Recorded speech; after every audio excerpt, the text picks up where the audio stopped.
Colette, my colleague, are you there? Yes, I am. And Yeah. Let's check. Is it moving now? yes, it's moving. Oh, brilliant. Okay. Okay. I think we're good. Thank you. Okay. Okay. Hi, guys. I'm sorry about that. Technical difficulties. You probably can't see me anymore, but I'm going to leave that because I want you to see the presentation. It's much more important. So again, you're very welcome here today. This presentation will, if you are thinking about going to college and you were wondering where you'd like to go, how you'd get to college and how you would apply to the HERE program, this presentation shall cover those questions for you, and hopefully you'll have all your answers by the end. And just to go over, for those of you who don't know, the Higher Education Access Route. That is an admissions route for school leavers who, for social, financial and cultural reasons, are underrepresented in third level education. Higher Education Access Route was set up to ensure that all school leaver students have a fair and equal opportunity to progress to third level education. So our work involves raising awareness of higher education opportunity and promoting equality of access to all students, and to break down the barriers and raise aspirations of students who may be experiencing cultural or social disadvantage. So if you are somebody who might be eligible for a HERE program, the HERE program, you would have to meet certain criteria. And we don't talk daily in terms of SEG and socioeconomic groupings. So I want to explain them a little bit to you. So in a typical leaving certificate class, the children of higher professionals are significantly more likely to go to college than students, the children of those who may be non-manual workers. And to explain that a little bit better, higher professionals may be, for example, an architect or a dentist, and a non-manual worker might be someone who works in, say, retail. So the 100% of students from families where their parents or guardians may be in the higher professionals will likely go to college. So there's a big difference there. So as I said, the work of the access services is to narrow those differences and to help all students have equal opportunity to go to college. Another factor that is considered when applying to the HERE program is your area profile. So the area that you grew up in, you're growing up in, the address that you live in is also taken into consideration. So there are areas that are designated disadvantaged, and students from areas like that. So for example, Dublin 17, only 15% of students tend to go to college from certain areas, as opposed to 99%, almost all students from areas such as Rathmines and Dublin 6. Now, when you're filling out your HERE application, you may not know what your area profile is. So you can go onto the PUBL website, that's POBAL website, and type in your address, and that will give you an indication of whether your area is a disadvantage, excuse me, and therefore considered for the HERE program. And we'll go through a little bit more about that later in the presentation as well. So where can you go to college through the HERE program? You can actually apply to almost all colleges in the country through Higher Education Access Route. So you'll be doing your CAO if you haven't done it already, and then you tick HERE, and that will bring you through the application process. But you can put all of these universities, courses in these universities, on your application. When you're choosing the university that you go to, it's all about the course. What course do you want to do? Where do you see yourself working in 10, 20, 30, 50 years' time? And choose the institution based on the course that you want to do. So there are many courses, as you can see, in Dublin, but there are colleges all around the country: Galway, Donegal, if you want to go as far as there, Maynooth, Kerry, and all over Ireland. So it's always dependent on the course that you want to do. And obviously, you know, where you're living is going to be a huge factor in that. So in DCU, we have our courses come under 5 faculties. They are the science of Faculty of Science and Health, Education, Humanities, Business and Engineering and Computing. So if you want, under each of those faculties, there's a huge range of courses. We have such a broad range of courses at DCU. And if you want to become a teacher, you would go, you know, that's there for you under the Faculty of Education. You can do a range of business courses, global business courses, where you can go abroad, or general business. Excuse me. If you want to be a nurse, that would be under the science of the Faculty of Science and Health. Humanities covers a wide range of courses, all of the arts. If you want to be a journalist, go into communications, multimedia, and of course we have computing and engineering. So we've a few programming courses and various engineering courses. So DCU really does have quite a broad range of courses. Always look through the DCU, the prospectus of any university, and the DCU prospectus is online, and look into the course in detail and the career outcomes. Where will this course lead you in your future when you're making your CAO choices? So to get into the university, you need at least 6 subjects at grade ordinary 6 or higher 7, including maths and English or Irish, and at least 2 subjects at grade higher 5. The really important thing to remember there is that you must have the specific course requirements. So for example, if you were doing a science course, the likelihood is that you'll be required to have one of those higher grade 5s must be in a science subject. So you'll be taking chemistry or physics or biology for the Leaving Cert. So even if you get all the other grades and don't have the specific course requirements, you would not be getting a place. So it's just really important to look at the specific course requirements for every course. So why apply to here? You'll be doing your CAO, that's fine, but then you might take the here option. One of the reasons to apply is that you will be able to avail of reduced points, including, as I mentioned, the minimum. You do have to get the minimum entry requirements. The other reason is that you get a range of supports ranging from financial, academic and personal supports. And I'll go through each of those points with you now. So the reduced points, applicants need to meet the entry and program requirements to be considered for here and to get a reduced point offer. The reduced point offer does vary every year, and it depends on a number of factors. The overall places on the course, and at DCU we're glad to say that we hold 10% of places for all students who are eligible through the HERE programme. Each university has a different amount allocated, but we at DCU have 10%, which is quite significant. The points reduction will also depend on the number of reserved HERE places on a course and the number of HERE eligible applicants competing for the course. So you'll be competing against a number of students, and the points will fluctuate depending on those factors. So for example, if the course you're looking at requires 410 points and you get 390 points, you are likely to get a HERE. You are in for a chance of getting a HERE offer, and the points reduction does go down lower than that. Okay, so the post-entry supports are really a nice part of the HERE program at DCU is we have a huge range of post-entry supports. They begin with your reduced point offer. Then the first thing, I suppose I'll talk about the personal supports, because the first thing you do when you come to DCU as a HERE student is attend our Access Orientation Programme. And that is a 2-day programme where you come onto the campus before all the other first years start. You get to know us, the staff, and the supports that are available to you. You get to know the campus, the physical campus, and being able to walk around and know where you are before everybody else gets there. And what I think is really, really important is that you get to meet classmates, future friends that are going to be in your course. So we'll match you up with each other, and you'll do some social activities and get to know each other. And you'll also get to know second year students who have just finished first year of the course that you might be going into. So that's your Access Orientation Programme, and that many universities make that compulsory.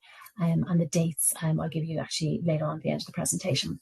The other support is that you get allocated a post-entry support officer.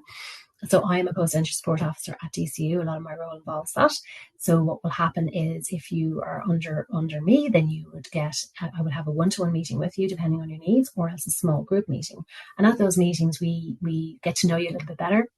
You get to ask questions and find out more, and we get to see what supports you need, you as an individual, what you need. So we tailor the supports to the individual student. Not everybody will need all of the supports. And if we can't help you, we sit under a bigger department called Student Advice Centre, Student Support and Development, and we can refer you to a range of services. So under that department, we have a counselling service, we have a health centre, we have career service, and we have a group of occupational therapists who can help students with new academic challenges, such as study skills, for example. Another support then we have is the financial support. So Access Scholars mostly get a scholarship each year. Each year it is reviewed, but we have been very lucky to have been able to administer that every year. So they get that in 2 installments, and that's just a top-up scholarship to help you with your bus fares and your books and extra expenses that college entails. You can also apply for a student assistance fund, which is extra financial support that all students can apply for. We like to give our students the opportunity to work as a student ambassador, and that is also paid work. And if you are struggling, following all the supports and you're struggling with your finances, we will help you, sit with you at our meeting and give you some budgeting advice as well, and make sure that you have been signposted to all the supports that are available. The other support is the academic tuition. So when you come into college, you'll be learning new subjects, obviously. And in first year, some of the transition into some of the subjects can be quite difficult. We've been doing this for a long time, and we know those subjects. We know which subjects students tend to struggle with. So, for example, again, if you hadn't done science for Leaving Cert, you may struggle with say chemistry. So we will give you chemistry workshops, and we pay postgraduate students who are students who have done the course in the subject that you're doing, and they'll be experts at the subject at that stage, and they'll be able to give you some extra support, which we would fund. Advocacy. So I suppose we anything that comes up our way, employers might be looking for students to do internships or summer work or various things. We would always recommend our students and advocate for you to do things that are beneficial to you and help your academic career. And finally, the professional support. So we have a really unique program in DCU called the Access to the Workplace, and that gives students the opportunity to have paid quality internships in the summer months of their second year. And you can apply for that. And that is, as I said, it's very unique to DCU and to the Access students in DCU. It's excellent for your networking opportunities and your CV. And we also have a mentoring program. So what mentoring is, in first year, we match you with a student. You can opt into this. You don't have to do this, but we give you the opportunity to opt into meeting a student who has just done the course that you've done. So they're going into second year and they've been through the whole process and the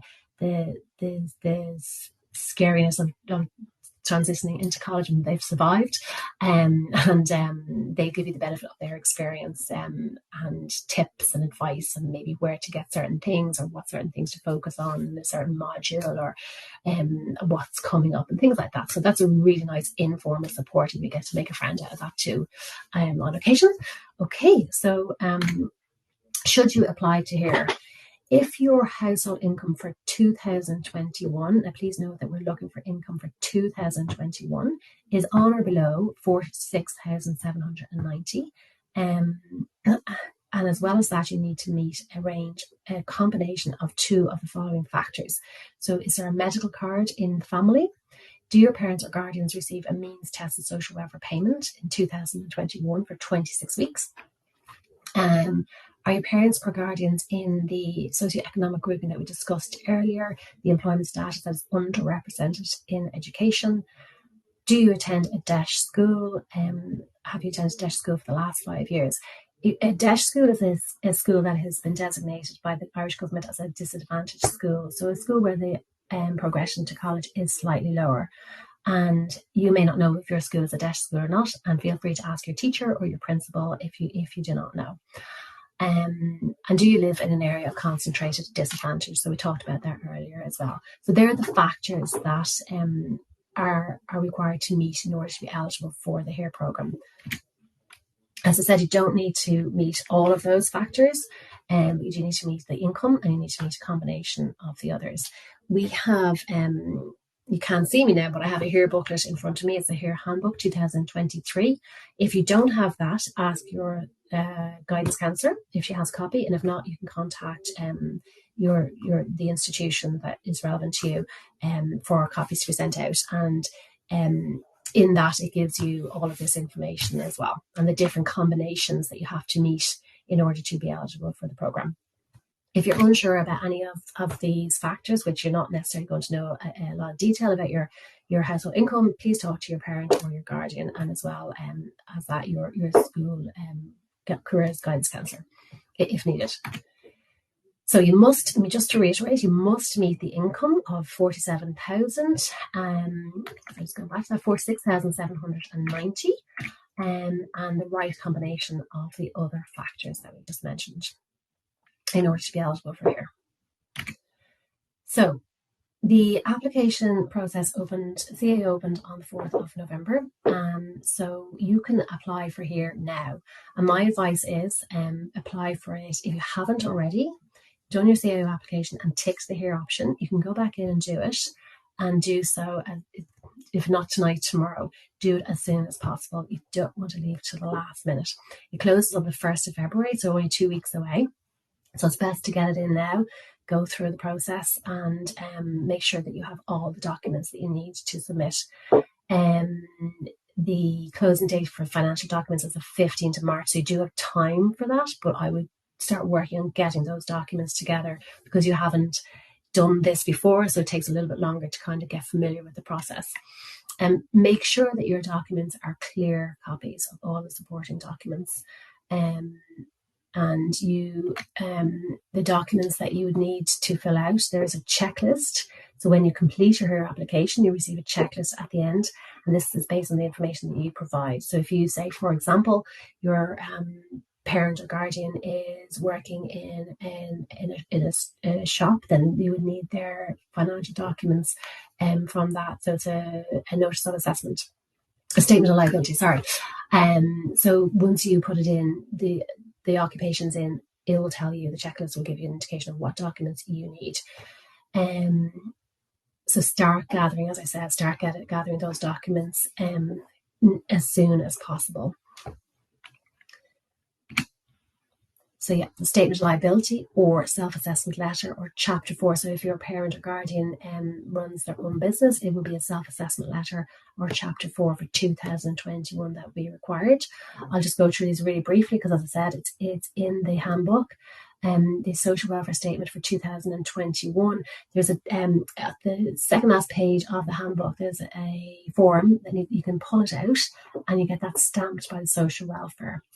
If a parent or guardian has been made redundant, then the form needed is the RP50.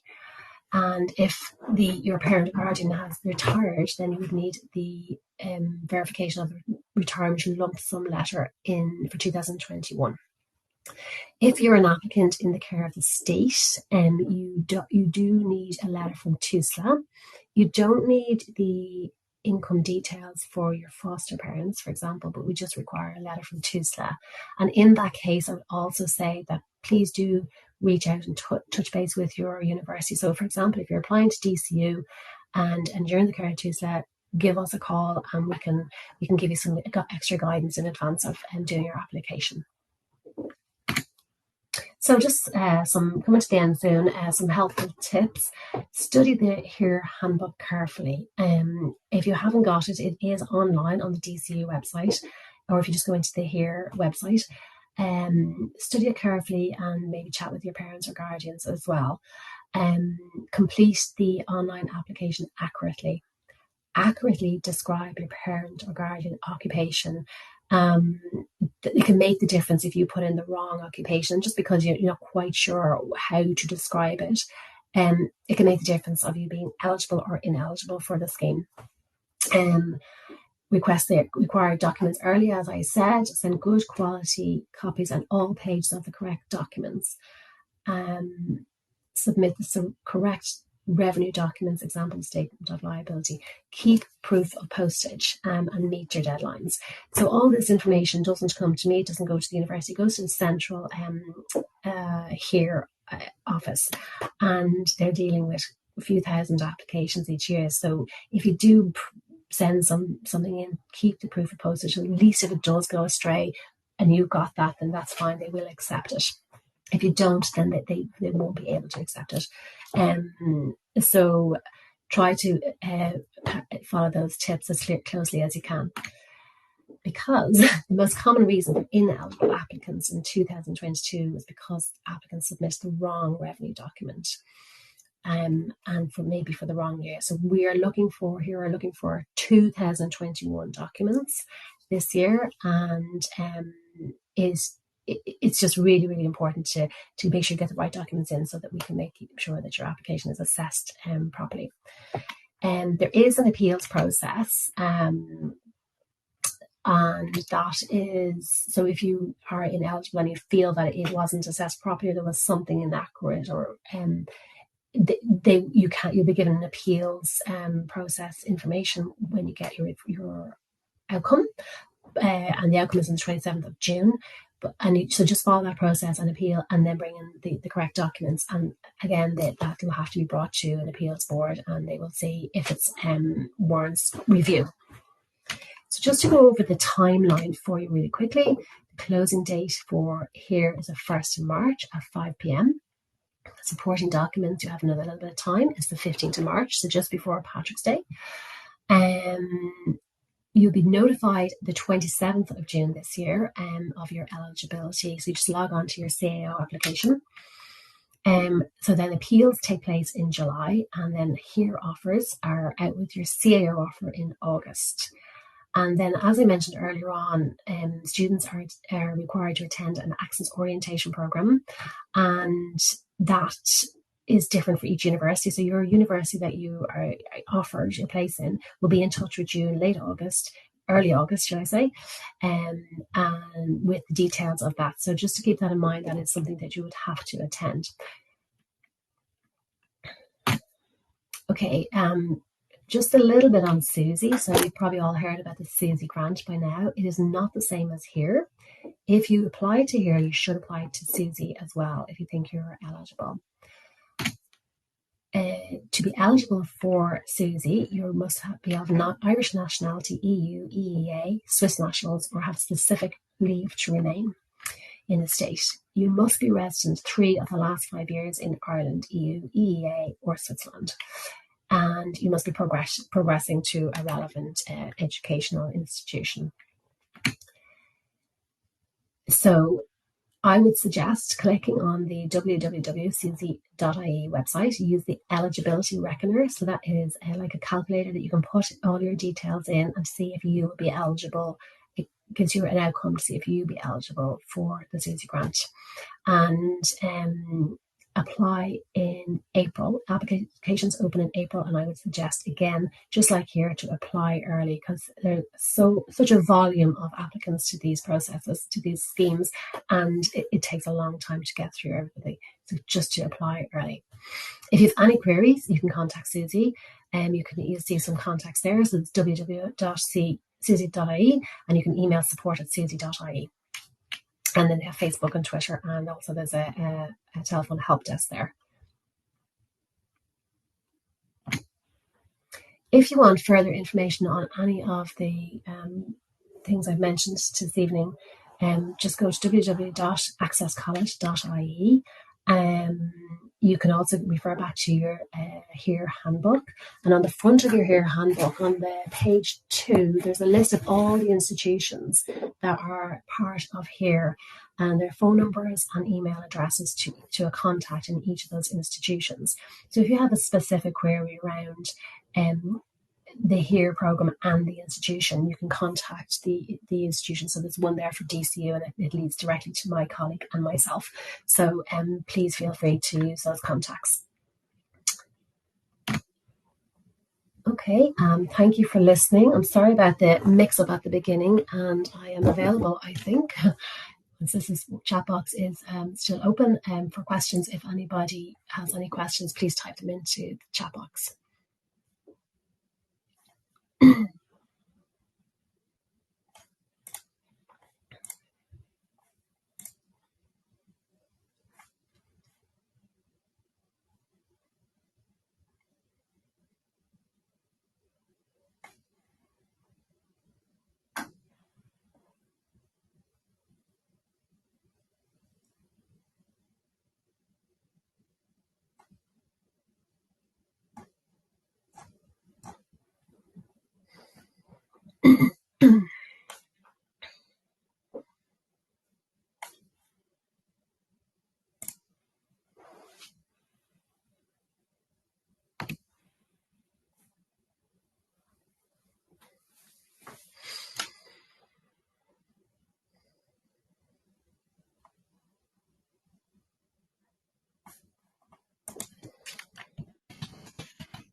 Hi, I think people can still hear me. 10% of places on DCU courses are available through the HERE program. So I've just put that into the chat box there.